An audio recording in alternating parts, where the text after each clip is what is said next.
it's a great honour actually to be doing this role. And we're here to mark a milestone, and that's Mike's new book, The Archaeology of Australia's Deserts, to be published in January by CUP. I've actually read it in the last couple of days, so I'm kind of ahead of everyone else at the moment. And it's an amazing book. Quite explicitly, it sets out to do something which didn't exist before, and that was to have in one place a book which dealt with Australia's deserts. It was something that now I understand we needed, and it will be an invaluable piece for us. And it is really modelled on a kind of other syntheses that exist out there, particularly Clive Gamble's book, The Paleolithic Societies of Europe. And I think this will kind of occupy and supersede in some ways at a continental level those types of really important guides. So we've had a great couple of days, and for those of you who weren't here, we've had early career researchers and students in a room with Mike, really going through aspects of the book and the key arguments, but only really skimming across what is a really substantial text. And I can kind of give you some of the things that have jumped out at me over the last couple of days, and then we'll kind of get into a chat. But certainly the idea of that there are many deserts out there in the past that we still need to negotiate as archaeologists, rather than one desert, but as the book says, it's very much about Australia's deserts, Pleistocene deserts, the desert of the LGM, 2 Holocene deserts at least, and I guess an ethnographic desert as well. So some really exciting ideas coming out of that book. The idea of the desert having a past, of hunter-gatherers having a history, the way in which, as you said, the countryside unzips itself at certain stages, and we get that kind of glimpse into these extraordinarily important pasts. You spoke of critical regionalism and also knowing when to reach for a gun, which is an invaluable guide for any up-and-coming archaeologist, I reckon. The idea of a really much more complicated past. In fact, I said to June, I'm feeling a bit tired because I suddenly realised the challenges ahead are even greater than I anticipated, and that is really of kind of the regions around Australia, the different pasts in Australia. No simple explanations, no overarching explanations came out of the last 2 days, but rather something much, much more complicated. And as you said, archaeology makes it even more complicated. And I love the idea of us being out there complicating everything for everybody else. So it's probably what we do best. So you spoke of transient richness, the idea of wealth in the deserts, which I found a very intoxicating idea, the ways in which we have cycles, not just the big cycles that we see with sea levels and climate, but those little cycles of flooding, of fire, of deserts coming alive and fading again in very short cycles as well. And for me, as someone who works probably in the more recent past, the idea of a really rich Holocene with a whole set of questions, I find intoxicating. I really can't wait to kind of to take that idea even further. So, and these are things that we can explore. The other thing that we just did about 20 minutes ago was launched a network of desert archaeologists called NODA, the Network of Desert Archaeologists. We promised to at least meet for a drink at AAA conferences and other places and perhaps organise sessions. And so it's really, we'd invite everyone here who's interested in the archaeology of Australia's deserts to come on board with that network, and we can see with Mike as an inspiration, where we can take it going forward. It's a Julia Gillard phrase, isn't it? I mean, I must be in Canberra. This is it. Yeah, okay. So I've just got 3 kind of areas: professional life, multidisciplinary aspects, and advice for young researchers. So, sure. Okay. Let's start. You told me, or you told us, that as a student, you actually collected artefacts. I'm not too sure if that was legal, but is this why you became an archaeologist?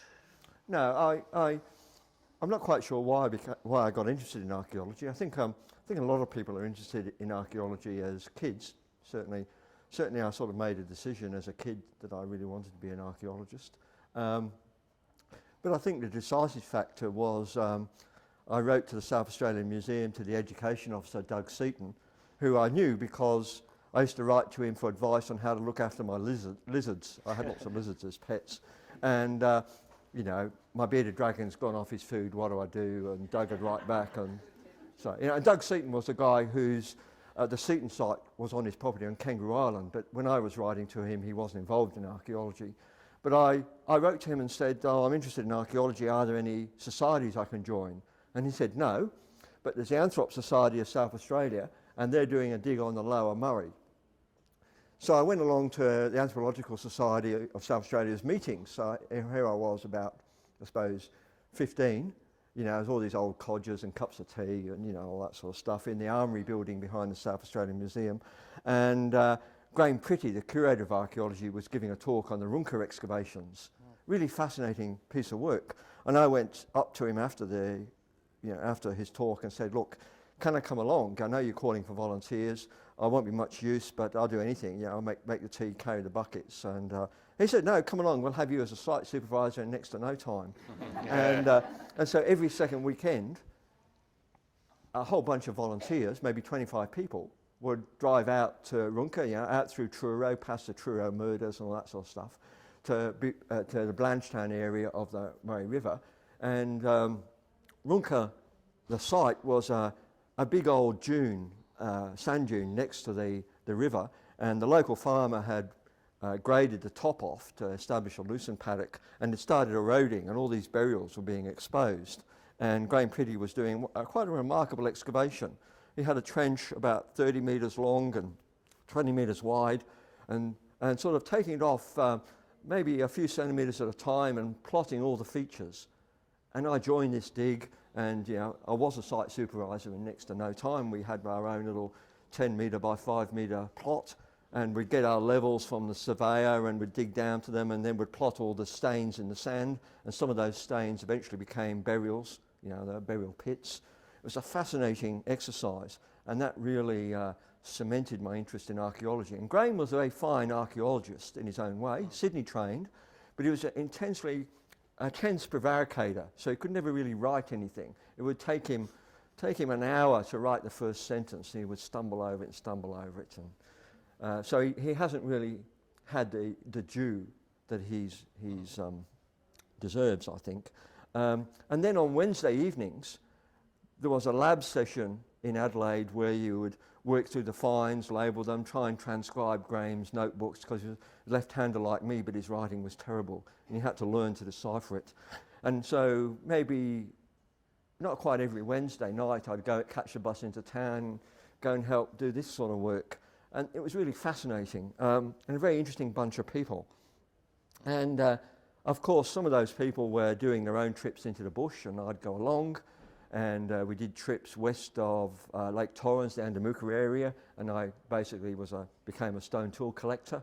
I'm not sure whether it was legal or not, but the stone tools were beautiful and fascinating, and they had their own story to tell. These landscapes were amazing. These eroded, denuded landscapes with the gibber plain between the dunes. And the open mining towns like Andamuka were fascinating too, you know, where the policeman had locked himself in the cell so he didn't get injured during the riot when the town went on the drink, or when the ladies of the town had gel ignite the power supply because the hotel was going to bring in strippers. You know, it was just, I mean, it was pretty amazing, really. But you know, I never really thought of going overseas as an archaeologist. It was Australia that captured my interest, and so. At the high school I went to, in one of their sort of English suburbs in the sort of south of Adelaide, Christie's Beach, was sort of pretty rough migrant suburb, the mirror image of Salisbury in the north, full of ethnic Poms with the polyester parkas and who'd want to work on assembly line in factories but been made unemployed, you know, all that sort of. And their school had about 4,000 students, which was probably as big as ANU at the time. It's a rough school, but our teachers had been to ANU on a fact-finding visit because ANU had the early admission scheme and was trying to become a truly national university in terms of its catchment of students. And so these teachers came back, and some of them were a bit of cut above the mustard, and they said, well, look, you know, you can get early admission to ANU based on your continuing record during high school. You don't have to do matric necessarily. So 14 of our kids, out of the 28 from the state, got early admission to ANU. Only 4 of us came. I mean, I did all right in matric anyway, but that was what brought me to ANU, and I'd already found out that ANU was the only place you could do a full degree in archaeology, and I'd written to John Mulvaney about this. You know, that I was sort of on my way, and I was already going on to lots of digs.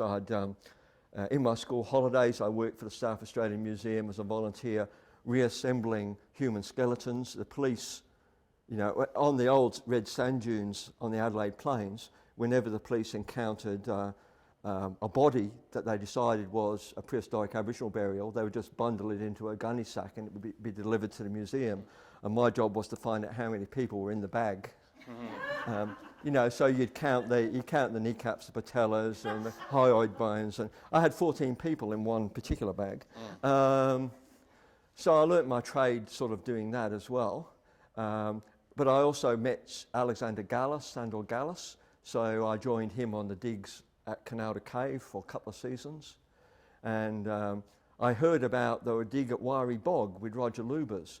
And this was in the summer at the beginning of 74, before I went to uni. And I went on that dig, a great peat swamp with wooden artefacts coming out everywhere. Jack Golson arrived to advise us on taking radiocarbon samples, and I have this vivid picture of him in the trench smoking.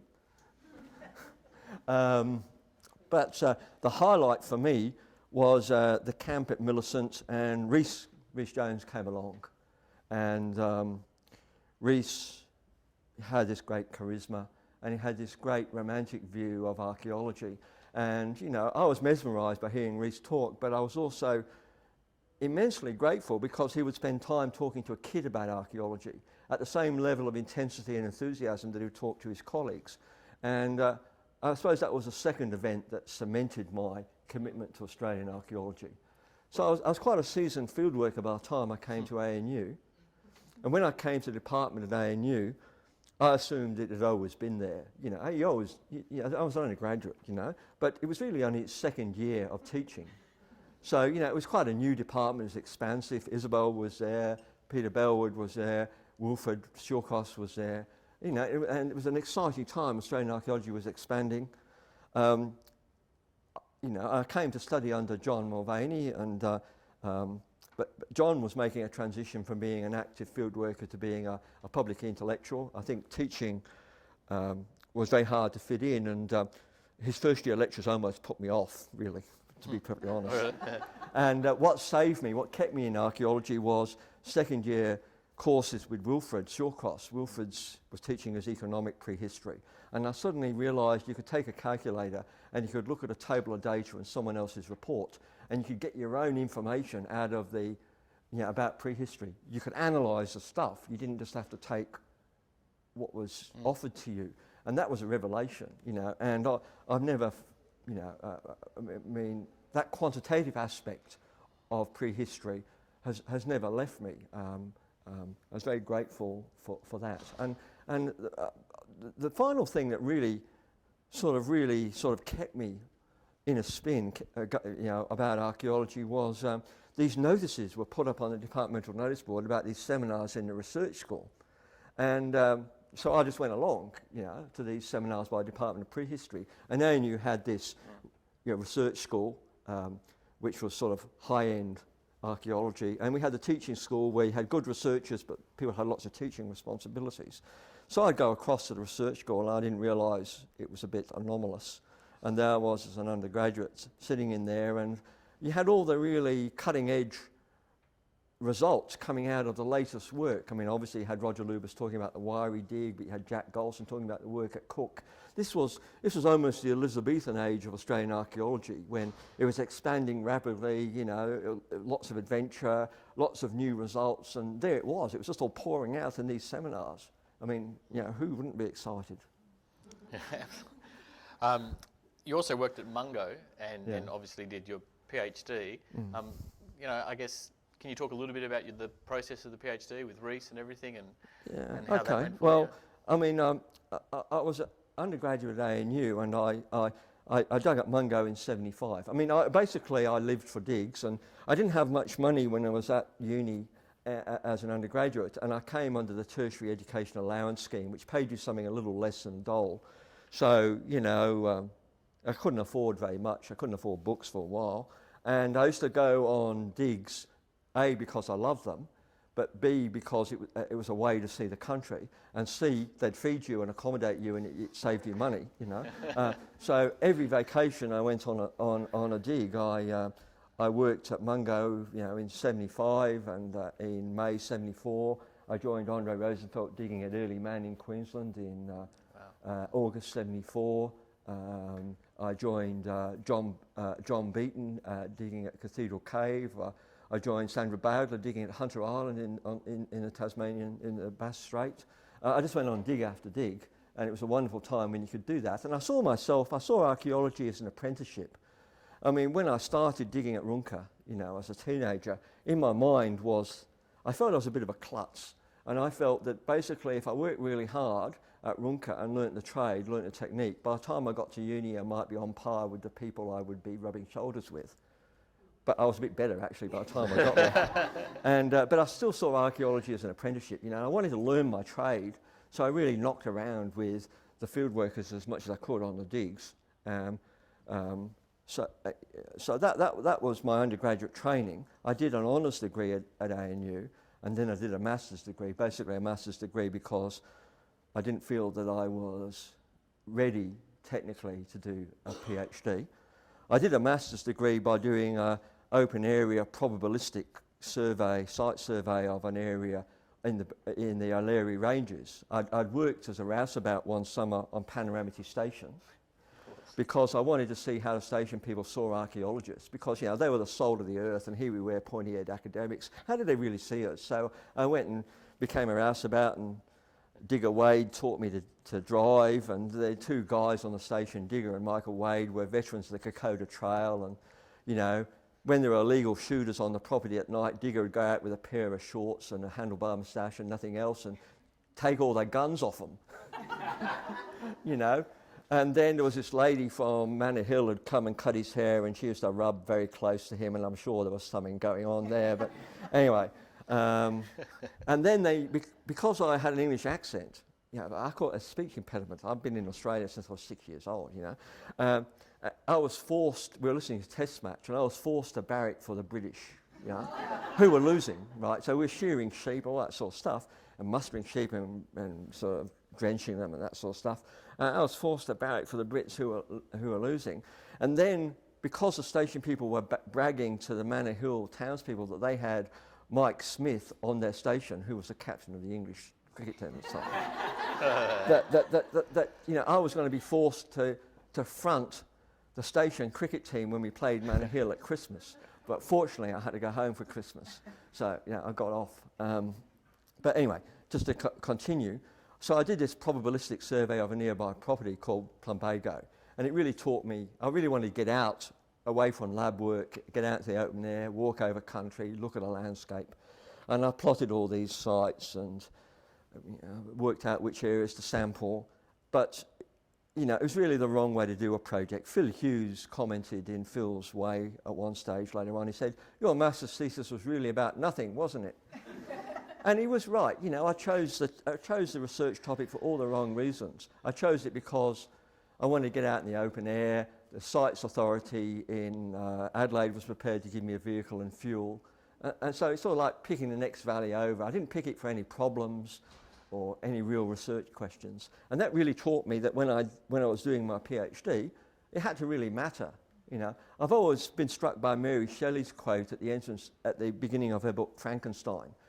She was bemoaning the fact, or the loss of the time when masters of science sought immortality and power, and all they sought now were realities of little worth. And my master's was about realities of worth. So I decided for my PhD thesis it had to be immortality and power. and when I'd got back from one of my field trips during my master's thesis, there was an advertisement advertising a job with the Northern Territory Museum for a field archaeologist. I thought, wow, and applications had closed a month earlier, but I put in my application anyway. And one day I was working in the Tombs, which was the undergraduate and postgraduate workroom at ANU, called the Tombs because it had no windows, and when the door shut it sounded like the closing of a tomb. And the phone rang, and it was Colin Hinton, the director of the Northern Territory Museum, larger-than-life character, monocle, reputation for chasing women and being a heavy drinker. And here I was, I didn't drink, I didn't chase women, I didn't do anything like that, And he said, I want to see you, I want to interview you. I said, okay, where and when? He said, I'm in the staff club, I want to see you now. And so I begged half an hour, and I went home on my bicycle and changed my shirt and went off to the staff club. And people I told, colleagues on the way, said, "Oh, you'll never get a job, you're not a drinker." And I went to the staff club and Colin offered me a drink, so I thought I'd tell him straight off, you know, I'm not a drinker. And he said, "Oh, that's okay, do you mind if I have a drink, old chap?" So he was on his 4th drink by that time or something. And he just talked to me as if I had the job. "Will your wife like Darwin?" People's wives usually go mad in Darwin, you know, because of the heat and humidity, you know. I said, "Well, she's from Calcutta, I'm sure she'll like Darwin." And although she didn't, she hated it. And then, you know, I was finishing my master's thesis. I had a young child. I had to get a job. I'd applied for a job as a sites officer with the Western Australian Museum. I'd applied for a part-time tutorship at UNE. And the offers were starting to come in, but not from the Northern Territory Museum. So I rang them and said, "Well, you know, what's going on? I need to know. I've got other job offers." And I was told on the phone that, "Oh, you've been appointed." Well, I said, "Well, before I can move my family north, can you give me something in writing, you know? I mean, I haven't got any money." And then I got this letter of offer from the receptionist. Anyway, I went north and I presented myself to Colin Jack Hinton, and I walked into his office and I introduced myself as much, and he said, "Who are you?" I said, "Well, you're your new field archaeologist." "Oh, you know, hello, old chap. We'd like a drink, you know, 10 o'clock in the morning, you know." Yeah. And he gave me one of my 2 instructions for my entire 10 years of working for the museum, which was, "Oh, go and read the correspondence, old chap." Well, there wasn't any correspondence. The museum didn't keep files. In fact, Colin hadn't put in an annual report for 6 years, and when he did, our museum librarian classified it as a work of English fiction. But it was a fantastic position. My job brief was to survey, record and excavate Aboriginal and Macassan sites across the Northern Territory. Fantastic, you know. I was issued with a trowel, was told to go out and buy a tent. They instructed me to go and buy a swag. Eventually I was issued with a 4-wheel drive, and away I went. And I had a couple of years based in Darwin, sort of working on North Australian sites. I managed to work with Reese as part of the Kakadu 81 project. We opened a new museum in Darwin at that time, which was a big relief. We'd been in scattered offices all around Darwin until we opened a new museum. The admin was on the 1st floor of the Hotel Darwin, which didn't do any good for the administration. Our entomologist, a very buttoned-up Indian guy, Marley Patel, who I dearly love, was in the office in Kavanagh Street that used to be in an escort agency, and he got phone calls that made his hair curl, you know. And eventually we all moved into this lovely new museum which combined arts and sciences, had an art gallery and had natural history. And Colin's view was, you know, recruit good people, give them the tools and let them go, you know. There was no reporting, you didn't have much of a budget, and away you went. And Marnik eventually got really sick of Darwin, and I had already fallen in love with the centre, and that was really where I wanted to go. So I convinced Colin to transfer my position to Alice Springs. So I moved down to our annex in Alice Springs, and that gave me a whole region, 180,000 square kilometres that was mine to explore. I had a vehicle, you know, I was sort of reasonably close to home, you know, about 400 or 500 kilometres, but, you know, I was maybe away for 5 weeks at a time, but I wasn't away for months at a time, you know. And, I had a HF radio, and it was really a fantastic time. But, you know, you've got to make the most of the opportunities you're given. So I set out to dig sites, and, you know, it was a heyday of the land rights era. It was very politically sensitive, very hothouse. The land council was very grassroots, but also very officious. You know, anyone who wasn't land council or Aboriginal was the enemy. So I tiptoed around, but I had good relationships with the anthros in the land council. So when I found a site I was interested in, I would go and say, well, who are the key custodians I need to speak to? And I'd go and find them, and we'd travel out to the site and we'd sit down and have a cup of tea and yarn about the work. And I'd say, oh, you don't have to give me the okay, just tell that guy in the land council and I'll speak to him. But most of the time the old blokes were very comfortable. They'd say, oh, that'll be all right, you know, you work here but not there, just come back and tell us what you found. It's a great way of working with Aboriginal people, a real privileged time to get to know some of the grand old men. And some of the people I met then, I work with their sons and grandsons, and I know, you know, the next generation. So some of those families I've been working with for 4 generations, and they're good mates. But one of the problems in being a regional archaeologist is that, and you can see this all the time in the Territory and other jobs, was that there was no closure. People didn't have to finish anything. They'd just go on and on doing more work. Nothing would ever be brought together. Nothing would ever come to fruition. Then they'd burn out and leave, and he had all this work and there'd be nothing on paper, no results. So I felt, well, what I really want to do is impose some sort of deadline and structure. So I applied to ANU to do a PhD, but the ANU's residence requirements were impossible, you know. I mean, here I was on salary in the middle of my field area. ANU wanted me to come and be resident at ANU for at least a year and a half. Well, what am I going to do with my family? How can I do that? So I approached UNE, and UNE were much more amenable to having me as a remote part-time external PhD student.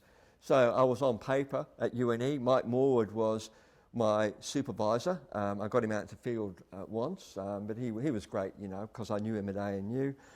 I wanted Reese on my advisory panel, and so we had Reese on my advisory panel, and I started to do basically the first regional archaeological survey of the Central Australian Ranges.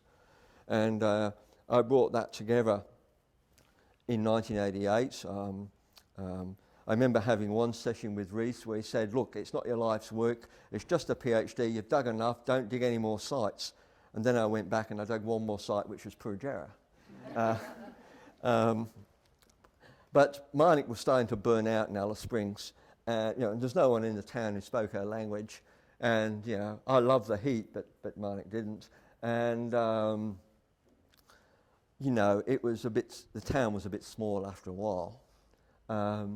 So I was running out of time. So I felt in finishing my PhD, it felt like I was running, and I was just getting across each bridge before it caught fire and collapsed. So I got my drawings done and got them copied and produced before the firm that did that work went bust, you know. And I put the last sentence on my PhD manuscript the day I sold my house in Alice Springs, you know.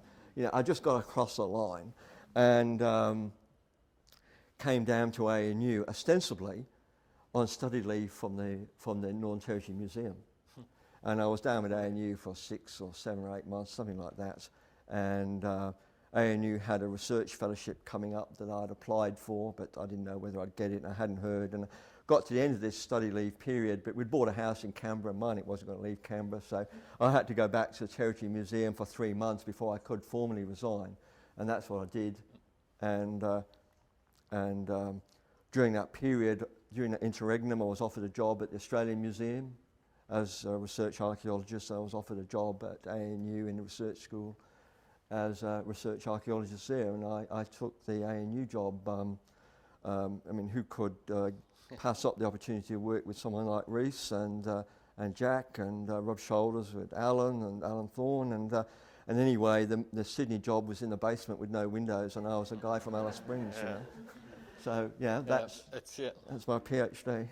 Hey Mike, I had a question. I had a few, too many questions here, obviously, but one's about ideas, I guess. Yeah. You know, like, and the classic thing is, you know, what would you take to a desert island? But let's say, you know, in terms of intellectual companions, if you found yourself in a cryptic refugia, you know, who would you recommend as kind of the key people who've kind of influenced you in terms of reading? We've talked a bit about it, but that's a really difficult question. I think I'd take a number of things. I take John McPhee's book, Annals of Times Past. Wish I was writing this down now. Yeah, John McPhee was a North American-based geologist who wrote 3 books in a Basin and Range series that were later brought together as Annals of Time Past, I think. And he was a geologist with a beautiful turn of phrase and a real sense of the amount of time that was represented in the geological record. He was the man who coined the phrase deep time as a parallel to the term deep space. So I think I'd take him. I'd take something written by Ralph Bagnold. He was the central character in the film The English Patient. He was a real character. Ralph Bagnold did all the fundamental work on aeolian dune processes. He was an English officer based in Cairo in the 30s. He'd pioneered exploration of the Eastern Sahara in Model A Fords. demonstrating you could explore deserts by motor car, not just by camel. And then when he retired to his home in Sussex in England, he'd been fascinated by how dunes form. So he built a wind tunnel in his backyard and did all the fundamental particle physics work on how sand blows and why it forms particular forms of dunes. And he wrote this fantastic book, The Physics of Blown Sand and Desert Dunes. And it was a classic for years. But he also wrote a book called Libyan Sands, Travels in a Desert, a Dead Landscape. So he's a very interesting character. He also describes how at the start of World War II he was brought back out of the Army Reserve, and because he was an expert in the Eastern Sahara, in classic British military tradition, was posted to India. And, but he got off the boat in Suez and went and presented himself to General Allenby, or whoever was the Supreme British Commander in Cairo, explained who he was. Allenby gave him a chit to take whatever men and resources he wants and form the long-range desert patrols with the mission to basically to carry out piracy on the open desert and disrupt German supply lines. So he formed the Desert Rats patrols, all those jeeps, and he took New Zealanders primarily as his field crew because they were tough and resilient, as opposed to the British and Australians for that matter. He thought New Zealanders were tougher. Anyway, so I would take that book. In terms of archaeology, you know, I don't think you could go past Mortimer Wheeler with his great archaeology from the earth, with his great sense of stratigraphy and structure of sites. Or failing that, one of those great sort of English heritage archaeological reports like, what was that Anglo-Saxon palace in Northumbria? I can't remember the name now. Yevering was the name of the palace. The British archaeologists who dug there had to deal with the stratigraphy of all these post holes. All these buildings were wood, you know, great halls, and they had these very complicated stratigraphy of post holes. And he did a very fine job, but like many archaeologists, the project was so big and the analysis was so long, he almost died before he finished his site report. Yeah, Howard Carter at Tutankhamun died before he finished his site report. Anyway, the Yevering report is a stratigraphic classic. So they're the three books I'd take. Nice. Oh, I expected to have an Australian ethnographic thing in there, so it's a nice surprise as well. Yeah, well, I see, basically I'm an antiquarian at heart. I'm a stratigrapher and sedimentologist at heart. Yeah, okay. You know, and the rest sort of follows. In terms of, we've had a chance to kind of see your ideas, but in terms of advice for young researchers and some of the people who've been with us for the last couple of days, you know, you've mapped out the big questions, but, you know, what are the kind of the things that people should be focusing on, the skills that people need, the places where they should be working, do you think? Well, I think we should never forget that archaeology is a science-based humanity, and both the humanity and the science end of it you need to develop. The science end of things, I think, you know, as an archaeologist, you need to understand geomorphology and sedimentology. You need training in that. You need to understand a bit of ecology, botany, and faunal assemblage stuff. You've got your own techniques, of course, analysing stone artefacts. But basically, you've got to try and get a broad-based technical training.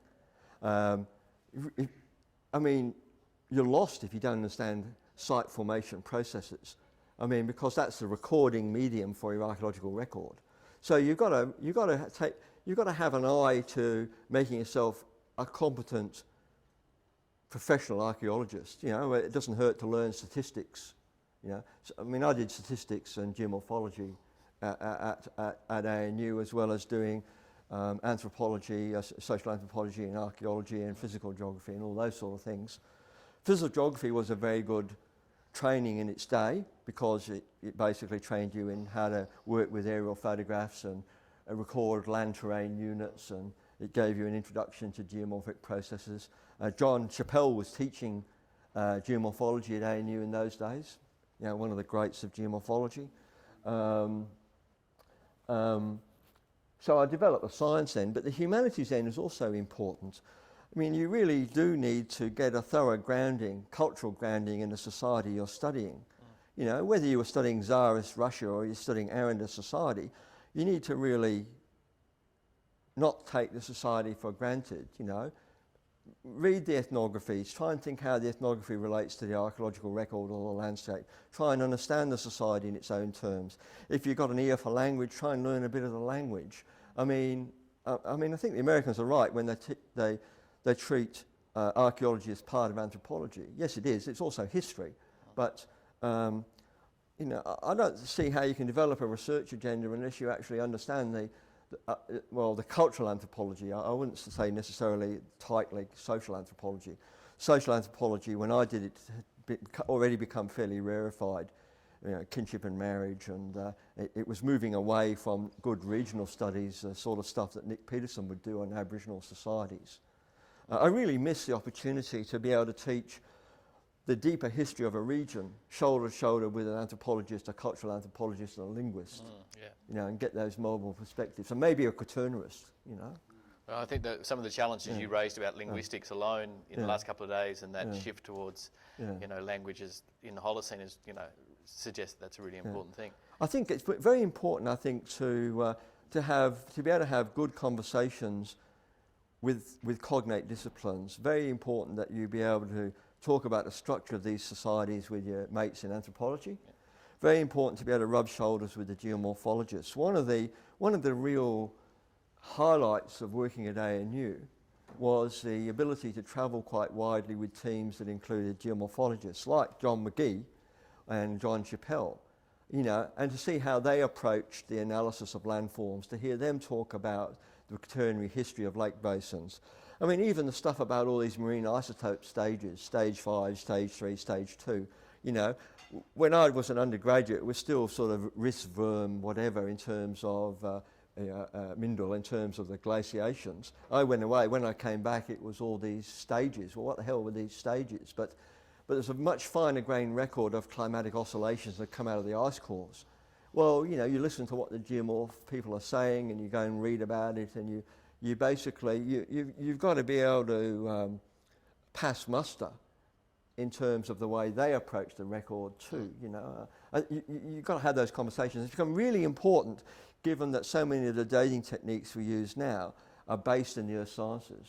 You know, you can make a real mess of dating a site if you're not having a real hard-edge conversation with your dating person, your geochronologist, and often it's a geomorph person who's doing luminescence dating. You know, where are the limits of inference here? What can make this technique go well and go bad? Is this a minimum age or a maximum age? You know, all that sort of stuff. And Reese and I did all of that at Malek and Anya. We rattled Burts until we got down to what was pretty solid ground, you know. I mean, speaking about Reese, you know, a few years ago you were awarded the Reese Jones Award for an outstanding contribution to Australian archaeology, and I think we can really see, even just here again, a reminder of that, you know, the passion for field work, explanation and research, and a world well beyond archaeology, which is, you know, which characterises his work and your own as well. I'm really happy to open it up and see what anyone else has got some questions for Mike while we've got him here. Yeah. Mike, you also have engaged with, apart from the disciplines you mentioned, but you've also taken artists out and engaged with the landscape in different ways through history and the visual arts. And I'm just wondering, that was the sort of a later thing you came to, or how did you come to sort of bring that perspective into the work? It was a later thing I came to. When I joined the National Museum, I was sort of a refugee from ANU. I'd been in a teaching job for 18 months, and I was feeling burnt out and passed up for promotion, and I moved to become a senior curator at ANU, and it was such a relief. You know, they only required 35 hours work, and they paid you so much money, and you had all this spare time, you know, because you're used to working 60 hours a week as a lecturer. And so I thought, what can I do with this? Well, I want to finish off the Puritjarra report. I want to, there's half a dozen things I had on my agenda. I want to broaden my appreciation of Australian history. I want to basically rub shoulders with novelists and artists and historians a bit more. You know, I want Australia in the broad sense. I was already feeling a bit narrow. And because we were developing the National Museum, it was a wonderful opportunity to sit in sort of academic summits with filmmakers and novelists and artists and all sorts of things. And I always remember John Mundine, our senior curator of the Aboriginal section, an Aboriginal bloke, saying, well, we're talking about shared histories here. The shared history I'm talking about is at the point of a gun, you know.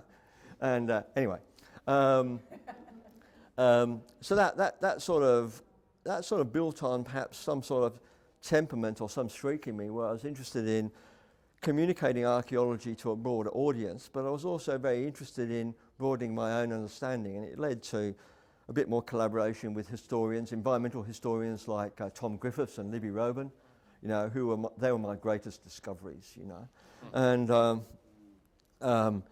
And then I found that, you know, because I was developing exhibitions and the museum under Dawn Casey. I mean, Museum under Dawn Casey was a pretty interesting place. She was a terrific leader. She was a very bold thinker. She was always one step ahead of you, took your breath away in her decisions.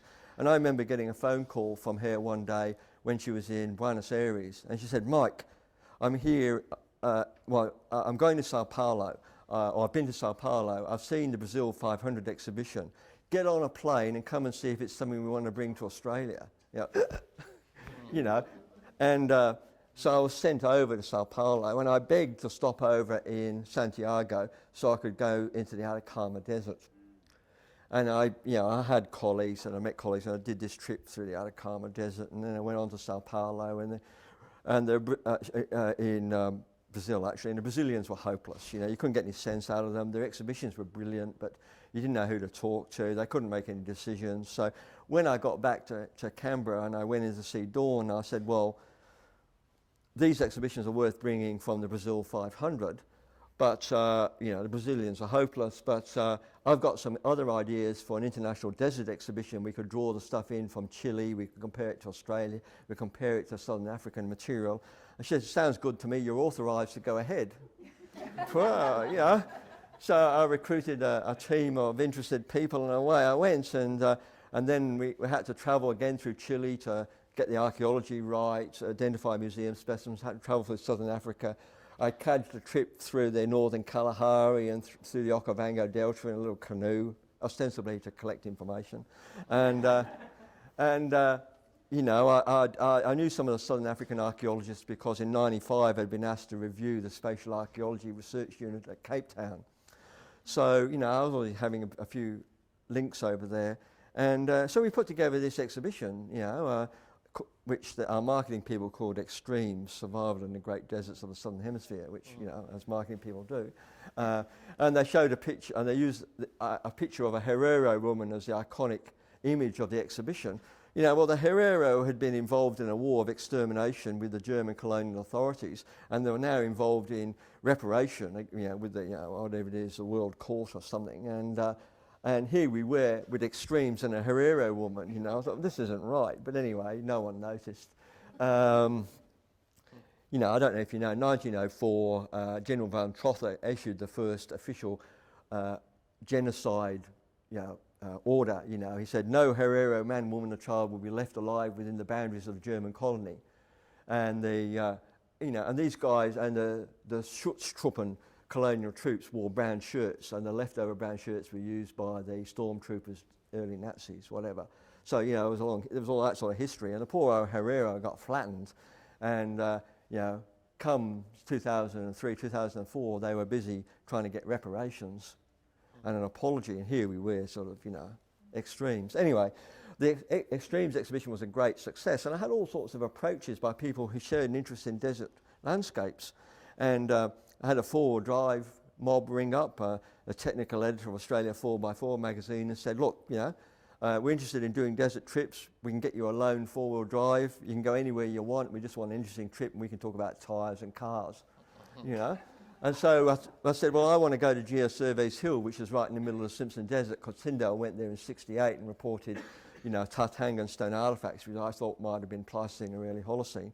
And so we drove into the centre of the Simpson Desert along the crests of the dunes, and they, June was with me. They gave us a brand new, you know, Land Rover Discovery 4, I think it was, to drive, you know, and they didn't mind if we scratched it or dinged it or anything, you know. So that was one set of opportunities, and they were good mates. You know, they were busy videotaping the tyres, all that sort of stuff. They were, they were not going to lead anyone astray to any particular sites, you know. And then I heard about these long-distance camel trips. And you know, I was getting later in the piece, I'd been ill and recovered, and I thought, well, let's splash out on a camel trip. And I tried to talk Andrew Harper into letting me go freebie and sing for my supper, but he wouldn't have it. And Marnik and I went as paying customers, and this camel trip, long distance walk in over a month in Western Central Australia, was supposed to go south from Kiwikura to Lake MacDonald, but there was some sort of hold up, and so the cameleer, Steve Watkins, at that time said, well, anyone got any ideas where they want to go? Well, do I? You know, I wanted to go up the western edge of Lake MacDonald, where that last Pinterby group came out in 1984. So off we went, you know, up to Dwarf Well with a string of camels. Boy, what a trip that was. You know, we walked 350 kilometres, got to know some wonderful camels, you know, Morgan, TC, Mohammed, really great animals, very charismatic animals. And of course, you know, in the course of some of these trips, I began to meet a wider range of people. I met Joe Bettini, who's a wonderful artist. I also, along the way, through Libby Robin, I'd also met Mandy Martin. And Mandy was interested in doing environmental art, where she went out with scientists and, you know, looked at the landscape from different perspectives. So I thought, well, maybe we can get a bit of money for the ladies at Haas Bluff, Kunchi. And so with Libby Robin, we put in this application for a grant to Land and Water Australia. And I gave us this enormous sum of money, $8,000 or something, you know, which is one of the biggest grants I've ever had. So we went out to Puritjarra. Mandy Martin painted 32 canvases. She works like a demon, you know, of the rock shoulder. She made me paint a little series, you know, and then tidied it up for me. And the Akunchi ladies, who didn't want to come out into the bush because it was cold and miserable and wanted to stay in Haas Bluff, painted a whole series of paintings from memory of the same landscape. And we paid them for the use of those paintings in an exhibition, and we paid them copyright fees, and we allowed them to sell the paintings, and I bought a couple. So they did fairly well out of it, and they all enjoyed it. But at the back of my mind was, you know, pretty soon my archaeological work will be forgotten. So I need to embed myself in some other disciplines. And if an art history person finds me in the artistic records sometime, maybe I'll survive a little longer there, you know, and, you know, and so, you know, I was seeking immortality, you see. Power had passed me by, but, you know, but I've always enjoyed that wider conversation with my colleagues in the humanities. I mean, yeah, a lot of this stuff is part of a national conversation, you know. And you can have those conversations at every level. Tom Griffiths taught me, you know, history it's a conversation across a back fence, across a tea table. It's not just a conversation in the academic journals. And I found that I really quite enjoyed travelling with people and giving them a bit of an archaeological eye for a landscape. Because, you know, once collecting of stone artefacts was suppressed, people didn't even see them anymore. It was like a lost art. And you say, well, look at this, you know, look at what's happening here. We must be coming up to a quarry. Look at the sort of stuff we're finding. You walk over the next hill, there was a big quarry, you know. Or, you know, you've got Chuluradzes here. These are the last 3,000 years. They represent a place where people have spent a bit of time retooling. You know, you could, and once people got their eye in, it was amazing. They thought like veil had been lifted. And I enjoyed all that sort of stuff, you know. Mike, I know we've gone a little over time, but, you know, is there anything else you wanted to add to sum it all up? I know everyone's enjoyed hearing about these things. Oh, I mean, I think John Mulvaney was right. You know, archaeology really is a very special subject. It's, you know, it's a great education because it dips into so many fields. You know, and in my own experience, it's given me the opportunity to travel over some fantastic landscapes. It's given me the opportunity to travel with Aboriginal people. I've enjoyed rubbing shoulders with a wide range of scholars attempting to piece together various aspects of Australian past and Australian identity. You know, I've really enjoyed my interaction with you know, poets and historians, and I hope that, you know, I would hope that my work has given people a slightly better appreciation of the nuanced history that's out there. You know, I said today, you know, there's that quote from Rhys Jones that hunter-gatherers are not static relics of a bygone past. Hunters have history, you know, and you know, that's been part of what I've been trying to do. You know, a lot of my work has not been innovative. It's just been following in the the format really set by the people who taught me. I'm interested in writing a prehistory, not an archaeology. I'm interested in interdisciplinary way. I'm interested in cultural anthropology. I'm interested in understanding site formation processes. I mean, all of that was, that was the stuff of the 70s, and we forgot it all, And that makes me look like I'm an innovator, but, I'm just a relic. There's someone over here. Yeah, really, relic. Lots of other people for being innovative and bold. And so what could you say about how you think you've actually contributed in a particular way that you would see as, clearly is in there, but I want you to articulate, as, innovative and bold in a way, one or other in a way. How have I contributed? Yes. Yeah, how do you see your contribution? Well, I hadn't really thought about it much. I just sort of went along and did the stuff that interests me, and I always saw myself. My dad was a tradesman, right? A very skilled maintenance electrician. Maintenance electricians were at the heavy-duty end of electricians. They weren't in shopping centres fixing light fittings. They were in factories having to keep them going in the middle of the night, fixing all the heavy-duty wiring and transformers and that sort of stuff. And he was the sort of guy you could send out into the wilderness with a penknife. He could build a shopping mall. He knew how to make everything. And so in a poor reflection of that, I saw myself as a tradesman. I just wanted to do a really good job, take a particular project. I wanted to do a beautiful site report. I wanted to do a really elegant study of site sedimentology. I could see the shape of these things like a sculptor can see the shape of a sculpture within a block of stone. I just wanted to do a good job, but it's become apparent to me that in some ways, I'm holding the fort for a generation of very fine archaeologists. The baton sort of passed to me, and I've tried to pass it today to another generation. But to view archaeology as a historical enterprise, a historical inquiry, seems to be something that's coming back into fashion. It's quite marked at ANU, and it's certainly something that's very evident in my own work. I hadn't quite realised that. So perhaps that's where I'm sort of innovative, to the extent that anything ever is new. I have added 25,000 years to desert prehistory and another 25,000 to continental prehistory. I suppose I can count that. All right, well, we might wrap it up. Look, we thank you for your efforts. Congratulations on the book. Thank you. It's fabulous, and I certainly encourage, I know everyone's going to buy it, so I don't have to encourage you to do so, but and it's just a fantastic piece of work, and thanks again. Thank you. Thank you.